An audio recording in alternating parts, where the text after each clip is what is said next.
Hello there, world of tankers, and welcome to the channel. I'm your host, Droodles Blitz, and in today's video, we are going to be playing in the T-26E3 Eagle 7, the Tier 7 American Premium Medium Tank, which you can see I have finally just finished with about a day left on the event for free. So, yeah, we're on my free-to-play account. Let's use that certificate, and here is the vehicle. Now, here's a very interesting thing that I thought I would go over, which is the fact that you actually cannot get garage slots for free anymore. Like, if you take a look at garage slots and you go look at the page, apparently, to what I'm aware, you can only purchase garage slots with gold. What?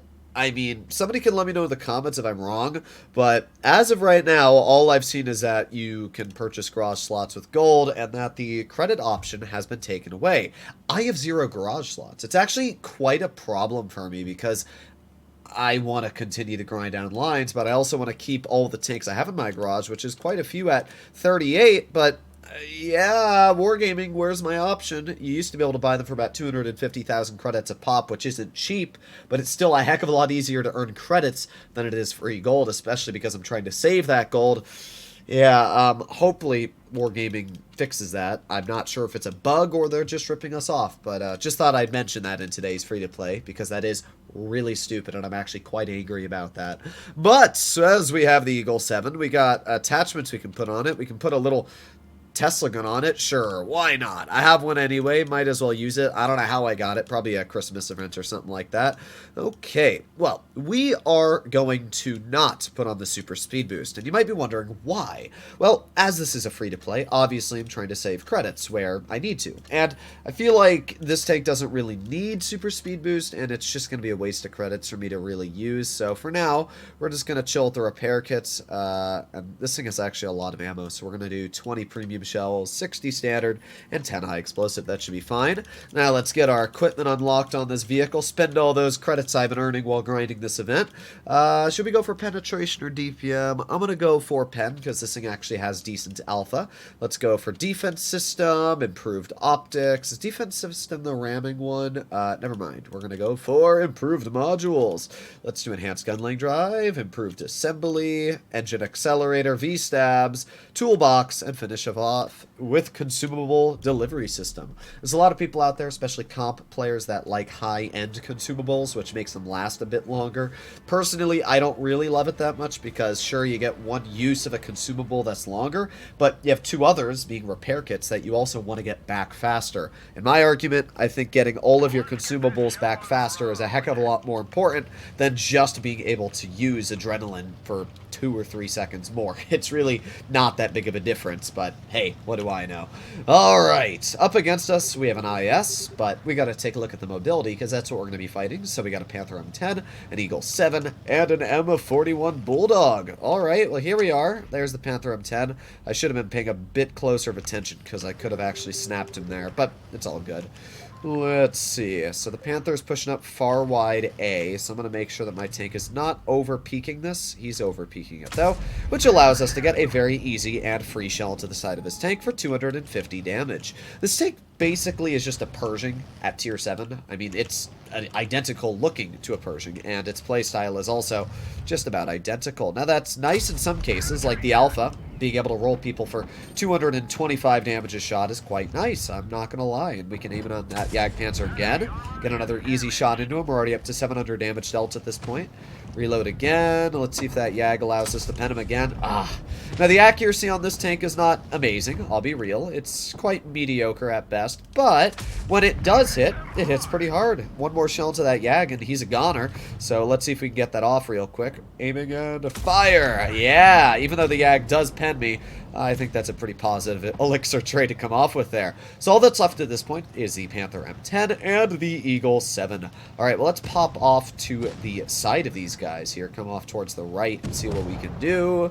Maybe we can get a pretty easy farm into the Panther, especially because he is on this side. So there you go. One easy shell to the Panther to begin with.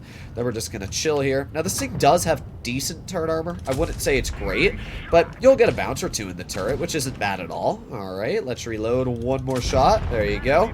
Nice slapperoonie into you. You can see here's a good example of the turret armor. It's got some pretty weak cheeks that we can cut right through as an example. But yeah, the turret's okay. I wouldn't really say it's anything impressive. You can see here you've got some very weak spots that you can go right through.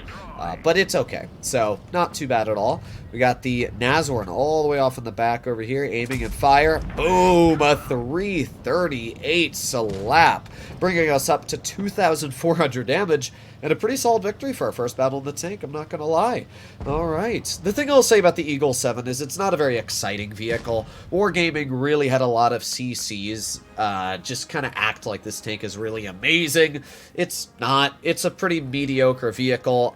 Statistically, I wouldn't say there's anything good or bad about it. It's just very average. But hey, we did decent damage. We were able to pull out 4,400 XP and 55,000 credits. So, not a bad result at all. I mean, I'll take it. But comparing it to a tank like the LIS or even the Kunze-Panzer, which I've also gotten as a tier 7 for free on this account, these are just way better tanks. And in terms of fun, the Super Hellcat is also a heck of a lot more enjoyable than I would really say the Eagle 7. So that is a lot of points I would make about the vehicle. But I mean, it's still a really nice tank if you don't have a lot of premiums, especially it's free. I can't complain. It's just that Wargaming's already released this tank, what, like 2 other times? I know this was in one of the Blitzfair events, which was kind of disappointing for me, because it was also released before that. I don't know.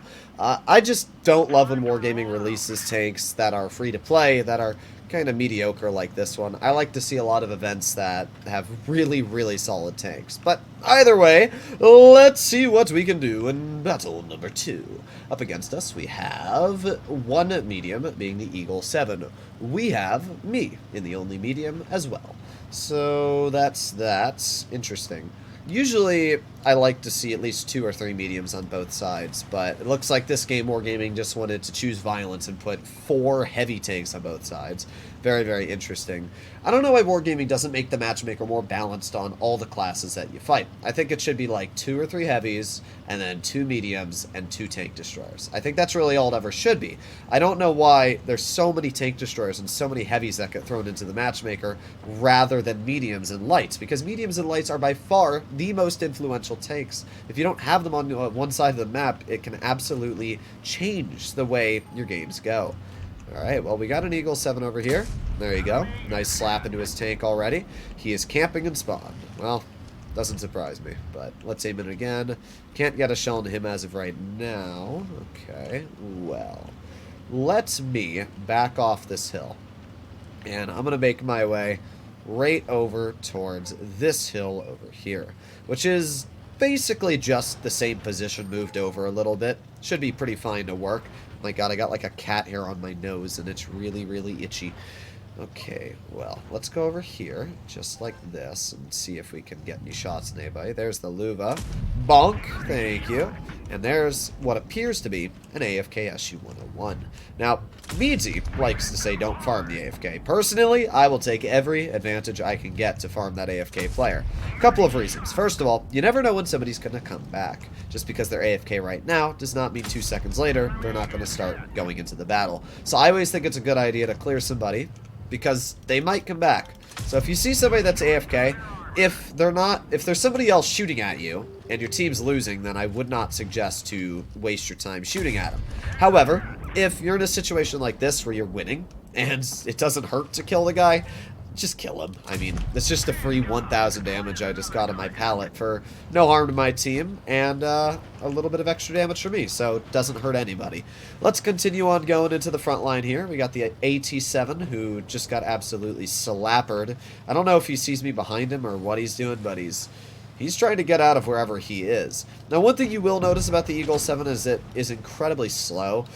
This is just its normal speed, and for a medium tank, it basically drives like what a Sheriff drives at tier 8. It's a bit unfortunate, but there's not much you can really do about the slow mobility it carries, unless you want to put on super speed boost, which is a viable option. Just for me personally, I don't really need the option because of the fact that I'm free to play. Alright, well, can we pen that? We actually were able to hit that shell, which I'm quite surprised. Now we got to back up because the Chieftain's pushing us. Now the Chieftain does feature super solid DPM at about 2,000, like, something, 2,500, but we are pretty easily slapping him here, so I'm not too worried. We still do have a pretty good rate of fire, and we were able to push him right out into the open, getting him absolutely demolished in the process.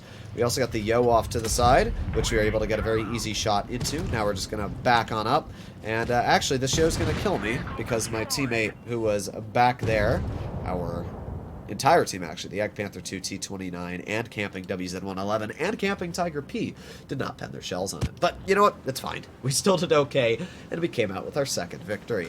Overall, the Eagle 6, Eagle 7, it's the, I guess it's the Eagle 7, but it's the E6. It's a weird way to call it, but it's a fun tank. I wouldn't say there's, as I said, anything really special about it. I wouldn't even suggest equipping it unless you're planning on playing it a lot, because it's really not a tank that I'm going to play a lot. These two battles you're going to see here are probably the only two battles I'll play in this tank. Because of the fact I have the Kunze-Panzer, the Super Hellcat, and the LIS, there's never a reason I should drive this tank when I have better and more fun options. I mean, really. So, that would be my suggestion. Unless this is your only Tier 7, I wouldn't use it all too much. And even then, if it is your only Tier 7, I just suggest to pull out a Tier 8. But we did 2,904 damage, did 1,454 assisted, pulled out a first class, and there you go, 88,000 credits. Not a bad result at all. Hopefully, you enjoyed today's video. And look at that, we even finished off with some free gold boosters. Bye-bye.